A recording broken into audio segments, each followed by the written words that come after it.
So guys, for the first step, you want to go to search and type in check for updates. Click on it. And now once you're on this, you want to click on check for updates. Make sure that your computer is fully up to date. For the next step, you want to go to search and type in CMD. Now you want to run it as administrator. And then click on yes. And now once you're on this, you want to type in SFC /scan now, and then click on enter. And you want to run this scan.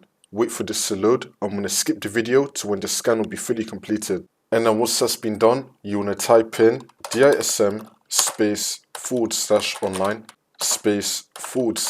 /cleanup -image /restore health, and then click on enter. And you want to run this scan as well.